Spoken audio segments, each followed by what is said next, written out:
Dear students, you are welcome to another important discussion on financial accounting. Today we are going to talk about LK16 Property, Plant and Equipment. I am Kingsley from the Department of Accounting. In our previous chapter, we talked about accounting for assets. There you understood we have different categories of assets. For example, we have property, plant and equipment. We have investment properties. We have right for use of assets. We have intangible assets. We have financial instrument. We have deferred tax asset. We have investment in subsidiaries, investment in associate. We have inventory. So we have different types of assets. So these different types of assets have to be accounted in line with different accounting standards. Today we are going to discuss about accounting for property, plant and equipment in line with LK16. Now when it comes to look at a passenger aircraft, you can see in a passenger aircraft we have a lot of important and complicated components. For example, we have jet engine and we have radar system, we have control panels, we have wings and the interior seats, and we have lot of different items and complicated items. Now, if the aircraft engineer wants to ensure the overall quality, overall safety of this passenger aircraft engineer has to carefully design and carefully construct and carefully install all these important components to ensure overall quality of the passenger aircraft. When it comes to ensure the quality of this passenger aircraft, this aircraft engineer cannot rely only on one particular set of standards, because these different components has different roles and different functions.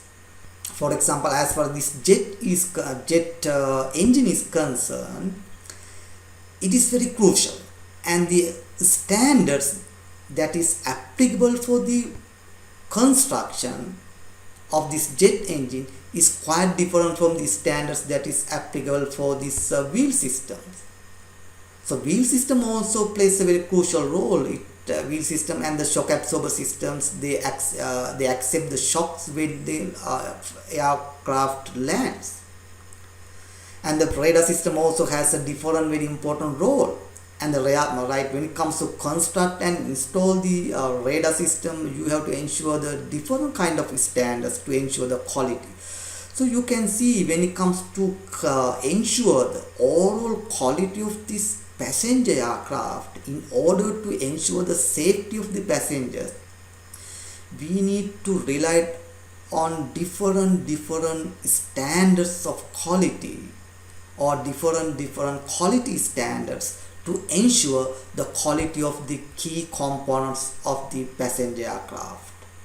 Similarly, when it comes to constructing financial statement, when it comes to build financial statement, when it comes to prepare and present financial statements, you also play a key role like the aircraft engineer plays. You are also an engineer. You are working as a financial engineer. You are producing this financial statement. Inside the financial statement, let's say here, for example, a statement of financial position. Like in the passenger aircraft, you have a lot of key components inside the statement of financial position. So if you want to ensure overall quality of this financial statement, through this statement of financial position, you are communicating, you are providing information about the financial position of an entity, right? This time this financial position, this information are going to be used by, not by the passenger, but by the decision makers, for example investors. So investors decisions are at a risk if you are not going to ensure the quality of your information.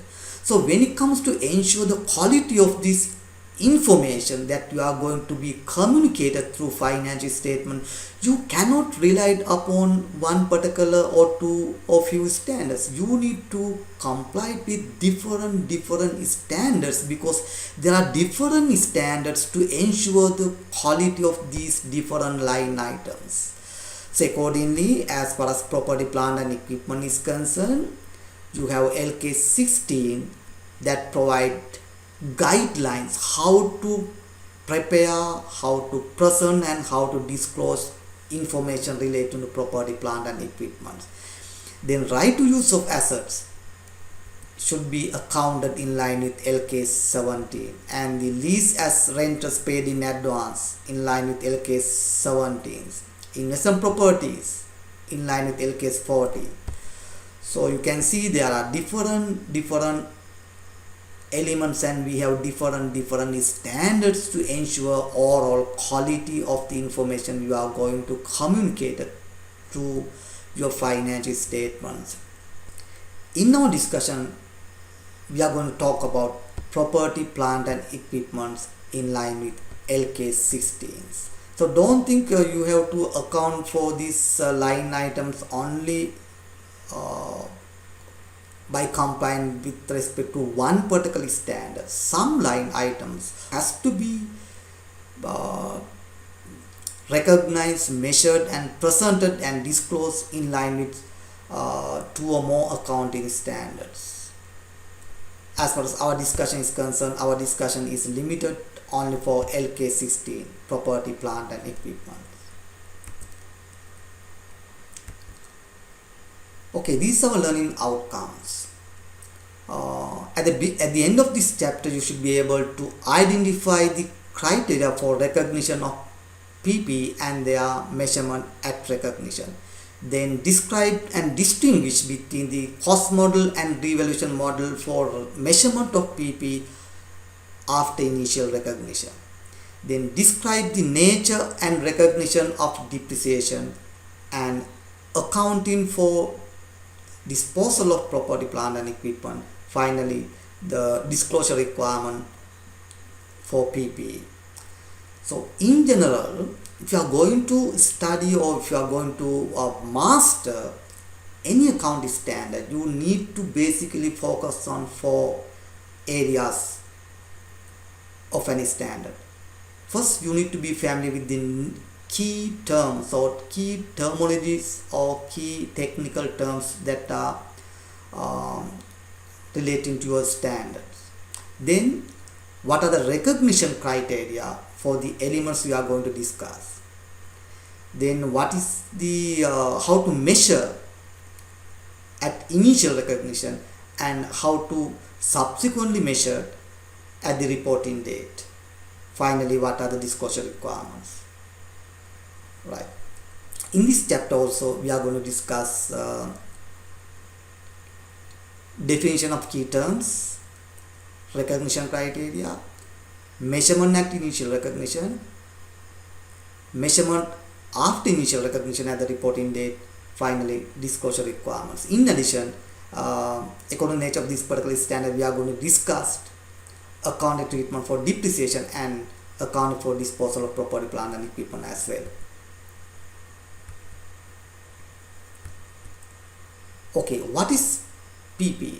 I think the definition of PP is familiar to you because we have studied this concept for your advanced level. So in line with LK16, we can define PP as tangible items that are held by an enterprise for the use in production or supply of goods or services, or for rental to others, or for administrative purpose that are expected to be used over a period more than 1 year. Right, that's the only definition we are going to discuss, right? But there are some other technical definitions. For example, depreciation is a systematic allocation of a depreciable amount of an asset over economic life or the useful life. So you can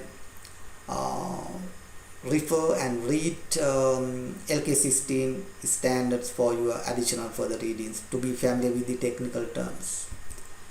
right? So these are the areas that is scoped out from the LK16s. For example, property, plant and equipment that are classified as held for sale, which is going to be which should be accounted for in line with IFRS 5. Then biological assets relating to agricultural activity, it is accounted in line with LKS 41. Agriculture, then the recognition and measurement of exploration and evaluation of assets is accounted in line with SLFRS 6, exploration for and evaluation of mineral resources. So these four elements are going to be scoped out and is not governed by LK16. So we'll now have a look at a simple activity. Activity number 6.1. Pereira, a property developer, has following list of assets. He wants to know which of the following assets can be considered as PP as per LK16. You are given list of assets and identify the asset which fall within the definition of PP as per LK16. Okay, we'll have a look at one by one. First one, property for resale. So property for resale is not coming under the definition of PP, because PP are held to be used in the production or supply of good and service purpose, right? So property held for resale is something like inventory, so it is not coming under the definition of PP. It is a part of inventory, so it should be accounted for in line with LKS2 inventory. Office building held for sale. So office building held for sale should be accounted for in line with SLFRS 5, non-current asset held for sale. So it is not a part of PP. Office building is a part of PP because it is used for the administrative purpose, so accordingly it's a part of PP. Then trade license for period of 3 years. Now this asset is used more than 3 years, but it is not tangible, so PP has to be tangible item. So this trade license is not a part of PP. It's an asset, but it is not governed by this particular LK16. It is an intangible asset. It should be accounted for in line with LKS 38. Then elevator for office building, yes, it's a part of the property, plant and equipment, right? So it is coming under the definition of property, plant and equipment. So you can consider it is coming under the definition of PP. Then parapet wall, yes, it is tangible and comply with the definition, so you can consider as a part of PP. Machinery, yes, it is part of PP. The last item, that is inventory of stationery. Usually inventory of stationery is considered as part of inventory and should be accounted for in line with LKS2 inventory. So we can produce the answer like this. So accordingly only 5 items can be recognized as PP in line with LK16.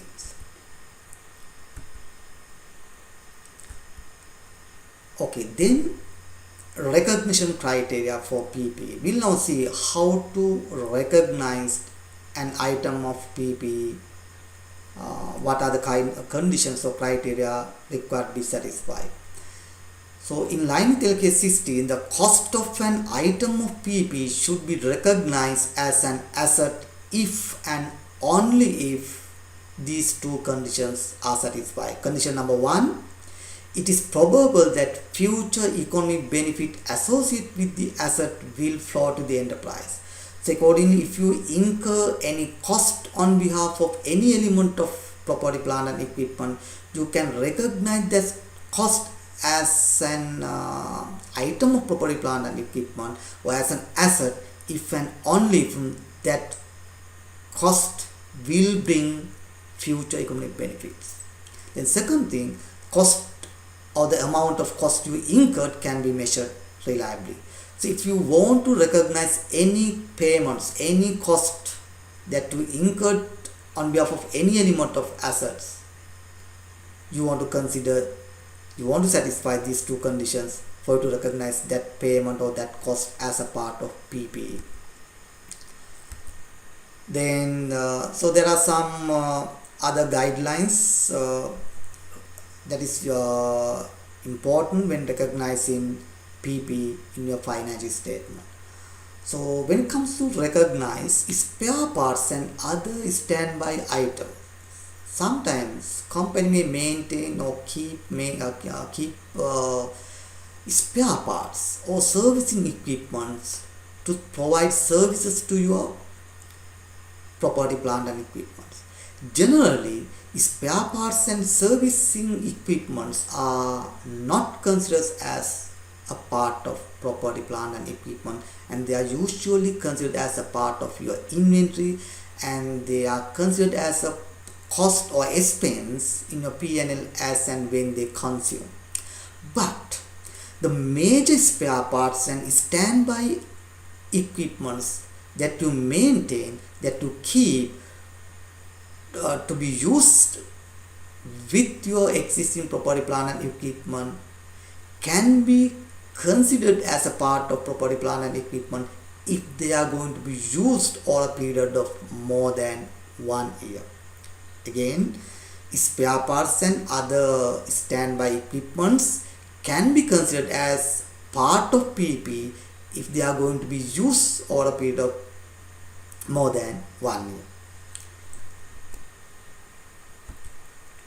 Then replacement of parts of PP. Sometimes parts of property, plant and equipments may be required to be replaced on a regular interval. For example, let's say a passenger aircraft might require its engine to be replaced once in every 10 years, right? So if you are going to replace these parts of your PP, that replacement, should it be considered as a part of maintenance activity, or should it be considered as part of as a cost that is addition to PP? So accordingly, if you are going to incur any cost for the replacement of part of PP, that replacement cost can be recognized as a part of PP. Other important thing, when it comes to replace existing parts with the new parts, the cost incurred on new parts can be added to PPE as an asset by capitalizing that cost. At the same time, the carrying amount of the items or parts which are going to be replaced with the new parts should be derecognized in line with the derecognition provisions of LK16. So we will discuss later what is the treatment or what is the provision applicable for derecognition of property, plant and equipment. So accordingly, in nutshell, when items are replaced, when parts of PP are going to be replaced, those replacement costs can be capitalized provided two conditions satisfied, that is, amount of cost can be measured reliably and that cost will generate future benefits. While you are recognizing the cost incurred on the replacement as a part of asset, the existing all components or all parts which is going to be replaced, their carrying amount should be derecognized from the existing PP in line with derecognition provisions of LK16. Next, safety equipments. In line with the paragraphs 11, sometimes items of property, plant and equipments acquired or will be required to be installed or constructed for safety and environmental reasons. Let's say company spends 5 million to establish wastewater recycling process.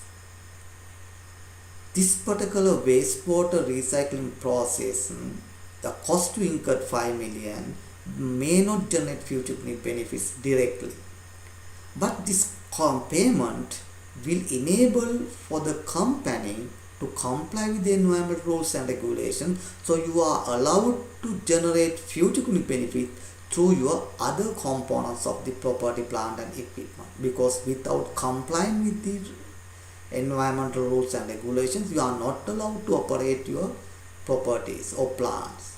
So accordingly, now as far as the recognition criteria is concerned, right, installation of the wastewater recycling process will not generate direct future benefits, so you are not allowed to recognize as PP because recognition criteria is not met.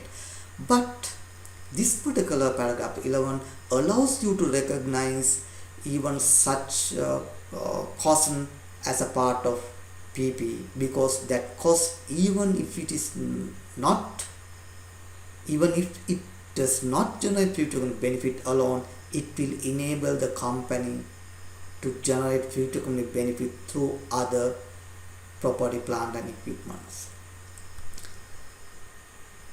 Right, we will now see how this concept can be applied in real life scenarios. We'll take first scenario. QL PLC is a hand glove producing company and maintain extra set of hand molds of 500 units, which is estimated to have a lifetime of over 1 year, worth of 25,000 in the plant to be used in the production process whenever a need arises.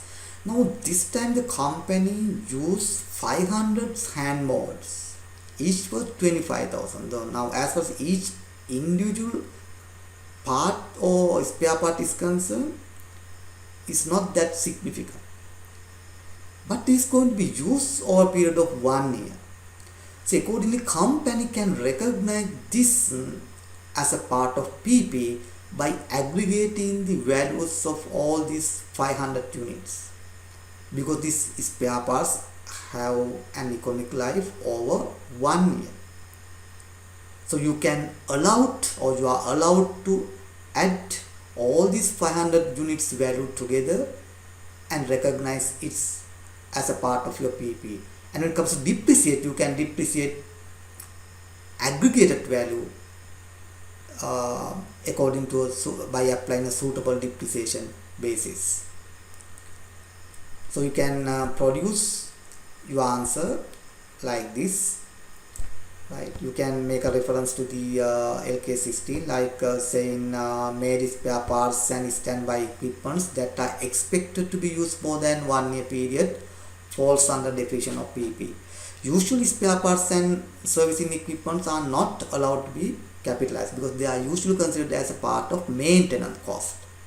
But if the spare parts and standby equipment has a useful life period of more than 1 year, you are allowed to recognize them as a part of PP. Then next scenario, AIXY is in the airline industry, of which the aircraft interiors such as seats and galleys needs to be replaced 4 times during the 20-year life of the aircraft. The cost of the interior has amounted to rupees 1.2 million.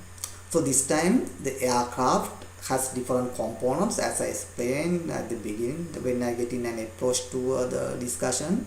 Aircraft has a different components, so each component has different useful life. So accordingly, some items will be required to be replaced during the whole economic life of the entire aircraft.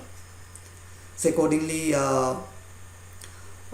so when it comes to replace this interior seats by incurring 1.2 million, should this be recognized as a maintenance cost, or can this be recognized as replacement cost and added it to the asset by capitalizing this cost? we identified LK16 allows to capitalize the replacement cost provided two conditions satisfy. What are those two conditions? Future economic benefit and cost can be measured reliably. This situation, cost is 1.2 million, it is measured reliably. At the same time, this will enable this flight to generate future economic benefit, because without having these seats you can't operate. So accordingly, 1.2 million can be recognized as part of PP. At the same time, while we are replacing these new seats, your old seats are going to be removed. So these old seats, they have carrying amount. That carrying amount should be derecognized in line with the derecognition provisions. Okay, so we can produce our answer like this. Scenario 3, Ama PLC has obtained an enterprise resource planning system and application software for rupees 3.5 million. So whenever you see software, it is not tangible, it is intangible. So usually software packages or software systems are not considered as property, plant and equipment. Instead, they are considered as intangible asset and should be accounted for in line with LCAS 38. But sometimes, if the software system is an integral part of tangible machines, such a software may be considered as a part of that particular tangible item, that particular machine. For example, when you purchase a computer system, and with the computer system there's a operating system, maybe Linux or maybe let's say Windows, right? So that Windows is an operating system. Without having this operating system, you can't make anything from you can do anything with your computer machine. So all this kind of system softwares you can consider as a part of PP. This enterprise resource systems is an application software. It is not attached to any particular machines, right? These application softwares should be considered as intangible asset, and it is not a part of any property, plant and equipment. So you can produce the answer like this. You can refer the answer later and see how we can organize our answer, right? Next one, scenario 4, BT Textile, a garment manufacturer, has obtained 2 new desktop computers for 150,000, and the operating license has cost 40,000 for 2 computers. Okay, I explained this scenario previously, right? How to tackle this kind of scenario. This time company has acquired 2 machines, so tangible. So the machines are coming under the definition of property, plant and equipment. But you know, this computer machine cannot be operated without having its operating license. So accordingly, this operating license alone, if you consider, it is intangible. But this time this operating license is an integral part of this machine. So you can consider this 40,000 as a part of your property, plant and equipment. Sometime, what if this intangible license, let's say, what if operating license worth 10 million? Then the tangible part, 150,000, is immaterial. 10 million is the operating license. There you can argue that license, the significance is very high, so accordingly you can consider it as an intangible asset. But this time the tangible item is more significant, 150,000, operating license is 40,000, so you can consider operating license as a part of property, plant and equipment. So you can produce your answer like this. right? Then scenario 5, Dex PLC is a chemical manufacturer who has done a plant enhancement for rupees 1.5 million to install a certain new chemical handling process in order to comply with environmental requirements on the production and storage of dangerous chemical. Now this time company has incurred 1.5 million for plant enhancement to comply with the environmental rules and regulations. This 1.5 million plant enhancement might not directly generate future economic benefits, so that as far as recognition criteria is concerned, it is not allowed you to capitalize this cost as a part of PP.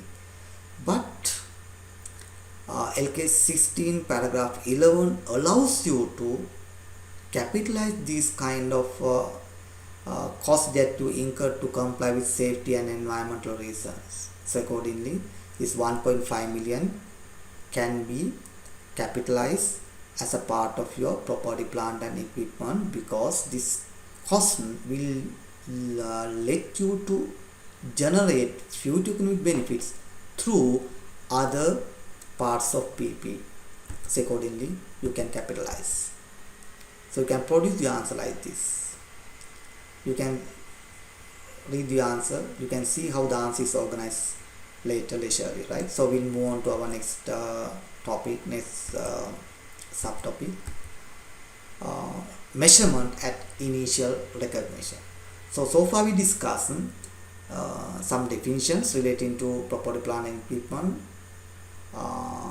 Then we discussed the recognition criteria.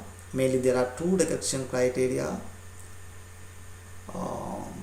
Number one, any element of cost that we incurred relating to property, plant and equipment should be capable of generating future economic benefits. Number two, amount of cost incurred can be measured reliably. And there are some special cases how to recognize PP we discussed, right? So now we are going to discuss how to measure. Definition, recognition criteria. Third important point, measurement at initial recognition, and measurement at the reporting date, that is called subsequent measurement. So we'll first discuss how to measure PP at its initial recognition. Okay, the cost of an item of PP comprises of three main components. Number one, purchase price or purchase cost. Number two, all those costs that you incurred in bringing the asset or bringing the PP into the current location and conditions. Number three, initial estimate of the cost of dismantling and removing the item and restoring the site on which it is located. So this is very important and crucial for certain projects and certain plants. Sometimes the cost that you will have to incur to dismantling the old item or to restore your location might involve lot of cost than your initial investment. Now for example, think about a company has constructed an atomic power plant or න්‍යෂ්ටික විදුලි බලාගාරයක්, right? You know this atomic power plant, let's say company is required to dismantle this particular power plant after 50 years from now. So after 50 years from now, you need to remove this atomic power plant and you need to restore your location to original condition. There you will have to incur lot of cost. Sometimes that cost might be more than the cost you initially invested to construct the atomic power plant, because atomic power plant removal is not that easy. You need to take lot of precautions and lot of safety measures because you are dealing with radioactive wastage. So that cost might be more than your initial investment. So this kind of future dismantling cost we need to estimate in advance. at the beginning we need to estimate how much of dismantling cost we will have to incur after or at the end of the useful life of this particular item of PP. That cost should be estimated. It's an estimation. It's not a cost that you incur, that you pay out of your pocket at the beginning. That estimated value, let's say 50 billion, after 5 years from now we will have to incur 50 billion. What is the present value of that future dismantling cost as of now? Let's say present value as of now is, let's say 20 billion. That 20 billion should be added to the asset value, should be debited to PP, and should be credited to provision for future dismantling costs. Right? It's not a payment, it's not a cost that you pay out of cash, it's a provision. So double entry, debited to PP as an asset and credited to provision for future dismantling costs. So this provision will be increased with the time value, with subject to appropriate interest rate annually, and that particular increase in the provision will be debited to P&L and credited to provision for future dismantling costs at the end of each year. Then when it comes to disposal year, it will build up to accommodate future expense. So when you incur the future expense, when you incur the 50 billion after 50 years, that payment will be credited to cash and debited to provision. Right? Okay. That's how you need to. So these are the items of cost you need to recognize, you need to consider when you recognize your PP at the beginning or when you recognize initially.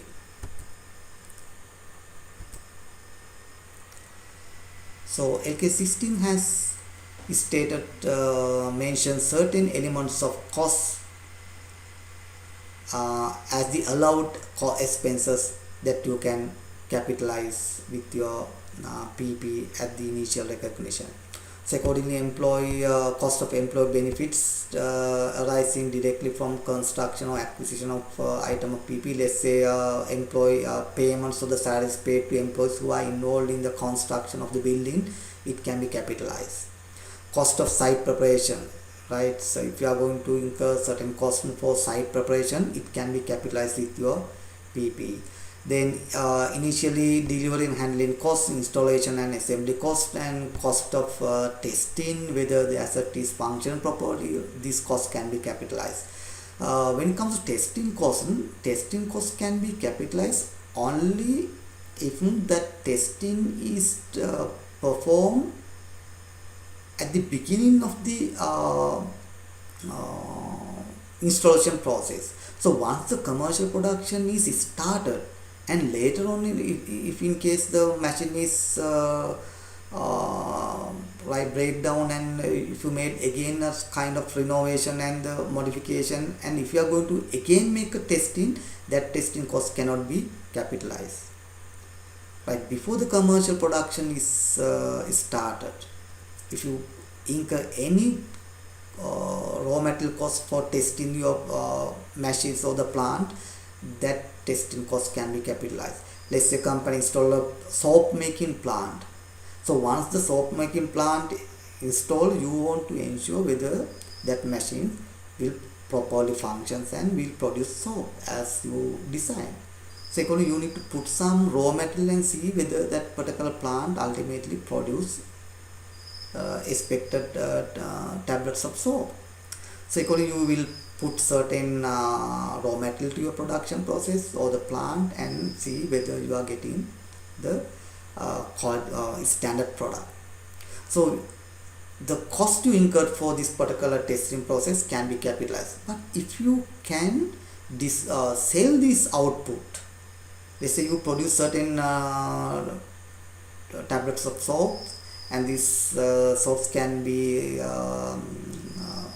sold to outsiders and recover certain amount of your cost that you incurred for the testing, that recoverable amount should be deducted from the cost you incurred. Let's say the raw material cost for the testing incurred 1 million, and by selling the output of the initial testing product you covered, let's say, 400,000. So you cannot capitalize entire 10 million testing cost. Why?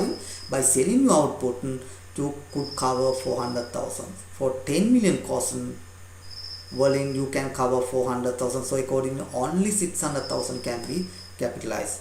In addition, if you incur any professional fees in acquiring or constructing your assets, if you incur any professional fees, those fees can be capitalized. Okay, so at the same time, LK 16 paragraph 19 has stated certain elements of cost are not allowed to be capitalized. So accordingly, cost of opening new facilities are not allowed to be capitalized. Sometimes, as far as these government projects are concerned, right, there are a lot of opening ceremonies, laying the foundation stones, right. There are a lot of costs are incurred for opening ceremonies, right. Second, these costs are not allowed to be capitalized, right. Then cost of introducing a new product or service, including cost of advertising or promotional activities. Once you acquire a particular plant, let's say you are going to make some promotional campaigns, right, to popularize this particular plant. So your projects, those promotional costs and advertising costs cannot be capitalized with your plant or your assets. Then cost of conducting business in a new location or new class of customers, including staff training, you are not allowed to capitalize. Then generally administrative and general overhead costs are not allowed to be capitalized. Then costs incurred while the item capable of being operating in a manner intended by the management has yet to be brought into use or is operated less than its full capacity, not allowed to be capitalized. Then initial operating losses and the cost of relocating or reorganizing the entity's operations are not allowed to be capitalized. So these are some of the examples or some of the examples for costs which are not allowed to be capitalized in line with LK 16. We now see an activity relating to measurement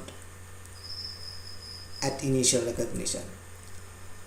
So activity number 6.3, ADPLC ceremoniously opened its new factory building recently.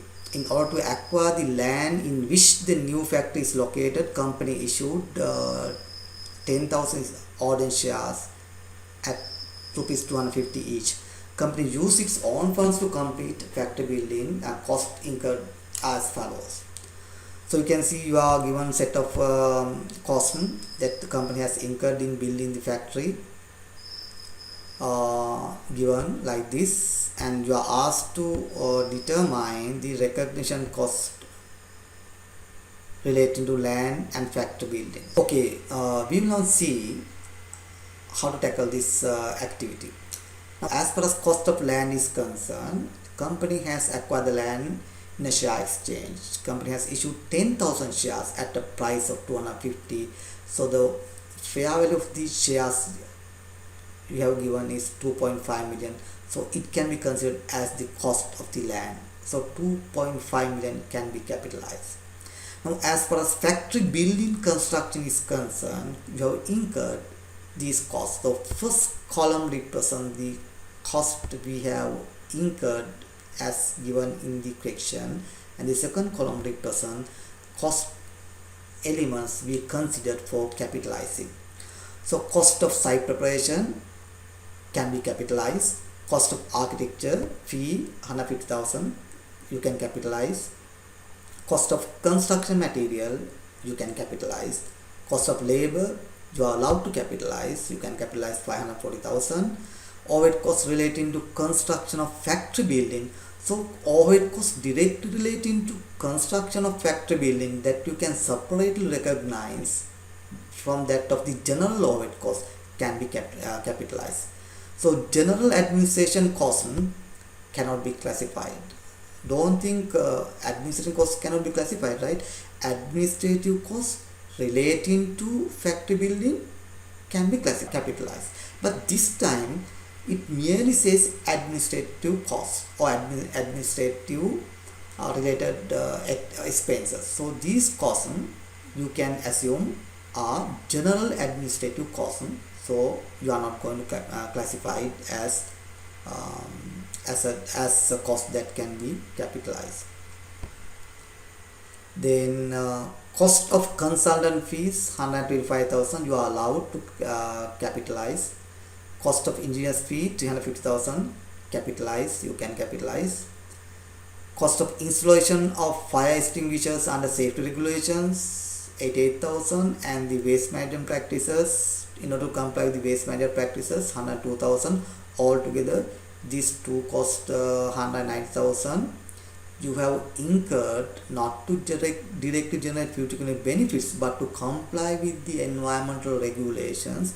Without such cost you cannot operate your factory. So accordingly this is a must for your factory to bring it to operating condition. So even if these two particular costs would not generate future economic benefits, you can capitalize them as part of PP. General overhead costs are not allowed because LK 16 specifically mentioned general overhead costs cannot be classified. Initial estimation of dismantling cost 125,000. So end of the particular useful life of this particular factory, it is expected company will have to incur certain cost at the end of the useful life. The present value of these costs company has estimated to 125,000. Now as far as other costs are concerned, these costs you may have already paid or committed to pay, right? So if you have paid this cost, cash credit, no problem, PP account can be debited or expense account can be debited. Now as for this initial estimation of dismantling cost of 125,000, this is not paid out of your money. So what is the double rent? You are allowed to capitalize. So PP account can be or factory account can be debited and credited to provision for future dismantling costs, right? So this cost is not paid out of your bank account or your money. So this is a provision. So PP account is debited and provision for future dismantling cost account is credited. So annually we can think about